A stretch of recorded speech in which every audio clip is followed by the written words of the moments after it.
1946 को कांग्रेस पार्टी के अध्यक्ष के चुनाव की घोषणा हुई।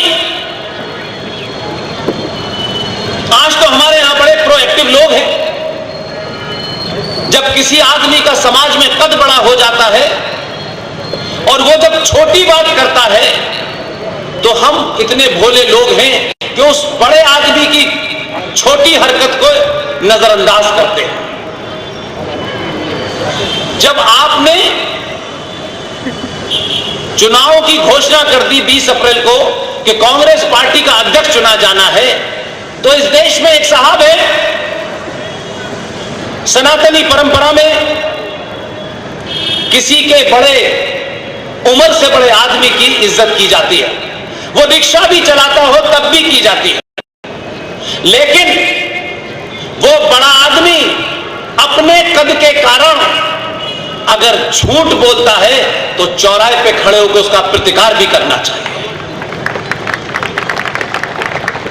इसलिए जैसे ही घोषणा हुई 20 अप्रैल को कि कांग्रेस पार्टी का अध्यक्ष चुनना है, गांधी जी का बयान आया। उन्होंने अपने बड़े कद का इस्तेमाल कैसे किया? उन्होंने कहा कि मेरी पहली पसंद नेहरू है। जब चुनाव की घोषणा हो गई तो चुनाव होने दीजिए। आपको लोग बड़ा मानते हैं, आपकी इज्जत करते हैं, आप भले ही ना करते हो तो आपको कम से कम धैर्य रखना चाहिए था, अपने कद का इस्तेमाल करना चाहिए था। लेकिन आपने अपने कद का नाजायज इस्तेमाल किया और पहले ही घोषणा होते कह दिया कि भाई नेहरू तो मेरी पहली पसंद है। लेकिन इसके बाद भी 27 अप्रैल को 1946 में नए पार्टी के अध्यक्ष की चुनाव की प्रक्रिया पूरी हो गई। 1940 में एक जाहिल आदमी जो मक्का में पैदा हुआ था 1888 में, वो कांग्रेस पार्टी का अध्यक्ष था, जिसका नाम मौलाना आजाद था। उन्होंने इस्तीफा दिया और ये पूरी चुनाव की प्रक्रिया एक आदमी को सौंपी गई कि आपकी देखरेख में होगी। वो न्यूट्रल थे। ये ताज्जुब की बात है कि कभी हमने इस बात को पब्लिक डोमेन में नहीं लाया, सार्वजनिक मंचों से इसकी बात नहीं कही, क्योंकि हर एक को यह डर होता है हम इतने बड़े आदमी के बारे में कहे। भीमराव अंबेडकर से उस वक्त के एक विदेशी चैनल बीबीसी ने जब यह पूछा कि गांधी के बारे में आपका क्या कहना है, उन्होंने जो शब्द कहे आज लोगों को तकलीफ हो जाएगी और वो सब अवेलेबल है। दुनिया हमारी तरह पाखंडी नहीं है। उन्होंने सब कुछ डॉक्यूमेंट भी रिलीज कर दिए और बुलेटिन भी रिलीज कर दिए। बी.आर. अंबेडकर कहते हैं कि अगर कोई आदमी पाखंडी हो, झूठा हो और आप कहें कि मैं उसे राष्ट्रपिता मान लूं तो मैं नहीं मानता। और उन्होंने फिर आगे कहा, इतने बड़े आंदोलन में गांधी एक अंग थे, सब कुछ वो थे ऐसा नहीं था। अगर गांधी की हत्या पे छुट्टी न होती तो कोई गांधी को जानता नहीं, ये बी.आर. अंबेडकर ने कहा। ऐसे बहादुर लोग थे जो कह सकते थे, लेकिन वो चर्चा नहीं होती। यहां मैंने सुना है कि अंबेडकर के मानने वाले कुछ बताते हैं उनके बेटे हैं, कुछ बताते हैं उनके रिश्तेदार हैं। वो दुकान अपनी चलाएं, लेकिन जिसका नाम अपने नाम के आगे लगाए हैं, कम से कम उस आदमी ने जो बड़े काम किए हैं उसे सार्वजनिक मंचों से बोले। लेकिन राजनीतिक स्वार्थ के कारण नहीं बोलते लोग। 27 सितंबर 1946 को आचार्य जे.बी. कृपलानी की देखरेख में चुनाव की प्रक्रिया शुरू हुई। और गांधी कितने पॉपुलर थे इसका भी आपको यही प्रमाण मिल जाएगा। 20 सितंबर को जब अनाउंसमेंट हुआ तो गांधी का कमेंट था कि मेरी पहली पसंद नेहरू है। 27 तारीख को देश की 14 प्रोविंशियल असेंबलीज, जो राज्यों की असेंबलीज थी, उन्होंने अपना गुप्त मतदान करके दिल्ली भेजा और उस चुनाव की पूरी प्रक्रिया में आचार्य जेबी कृपलानी के सीधे हाथ पे गांधी और उल्टे हाथ पे सरदार पटेल और सामने फूल वाले चचा बैठे थे। आप इस पाखंड को देखिए।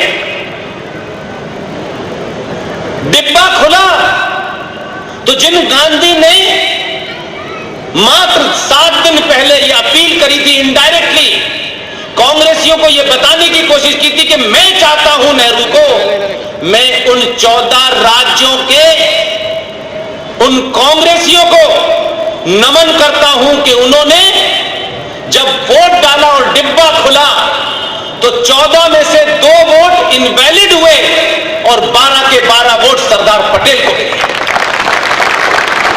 यदि गांधी की अपील कांग्रेस के नेताओं तक ने ठुकरा दी, किसी और की बात छोड़िए। इसलिए मेरी बात, जो बात अंबेडकर ने कही, वो हो सकता है यही बुनियाद रही हो जो मैं आपके सामने रख रहा हूं। जब ये हो गया और 12 सरदार पटेल को वोट मिले, तो गांधी जी ने जिस एजेंडे के तहत यह घोषणा की थी कि मेरी पहली पसंद नेहरू है, उसे कांग्रेसियों ने नकार दिया। अब उन्होंने क्या किया? एक चिट लिखी, चिट लिखे जेबी कृपलानी को दी कि सरदार पटेल को दे दो। यहां से किसी आदमी की महानता और मक्कारी और झूठ फरेब पे खड़े हुए उस पुतले का डिमोलिश करना चाहता। सरदार पटेल को वो चिट दी, सरदार पटेल ने चिट देखी, उनके चेहरे पे तनाव था और उन्होंने चिट वापस कर दी। उस चिट पे लिखा हुआ था, तुम चुनाव की इस प्रक्रिया से विड्रॉ कर लो।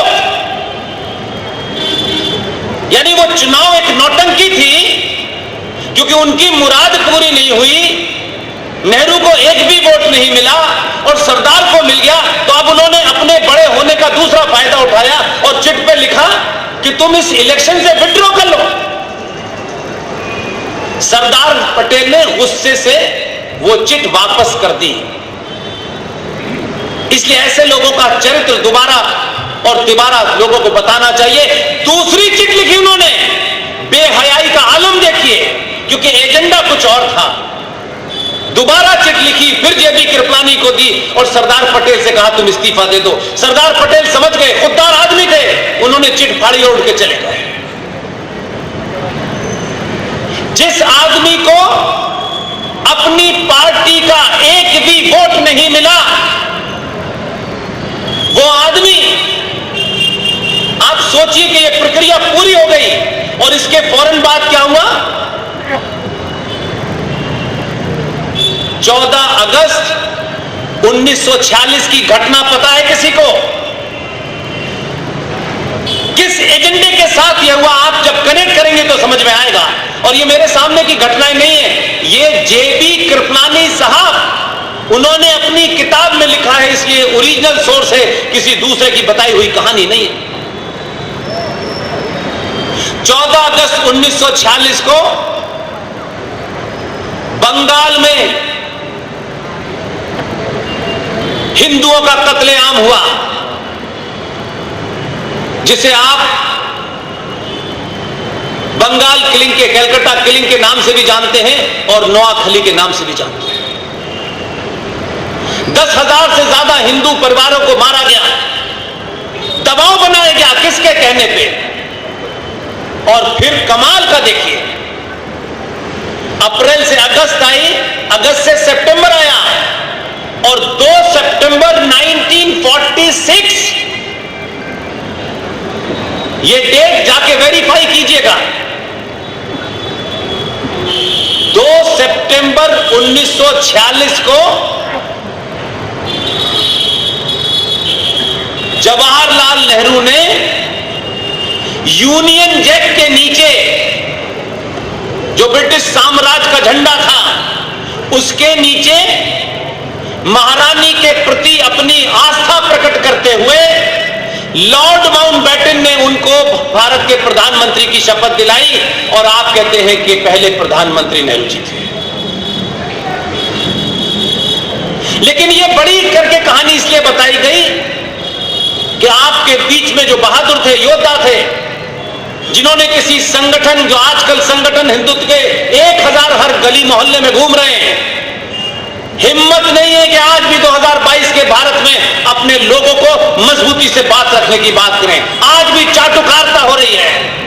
कोई हमको बता रहा है 40,000 साल पुराना डीएनए है, कोई कह रहा है मस्जिद में से क्यों शिवलिंग को ढूंढना है। यह शिवलिंग किसी संगठन का नहीं है, यह भारत राष्ट्र के सनातनियों का है। किसी को ठेका नहीं दिया है हमने कि हमको ये बताए कि ये ढूंढना है कि नहीं ढूंढना है। हमने आपको अपना ठेकेदार नहीं बनाया है। आप जिनके ठेकेदार हैं उन्हें बताइए। इस भारत में 95 करोड़ सनातनियों में से हजारों करोड़ों लोग हैं जो अपनी लड़ाई लड़ रहे हैं, जिसे आपकी जरूरत नहीं है। जब जरूरत आपकी पड़ी तो नुपुर पे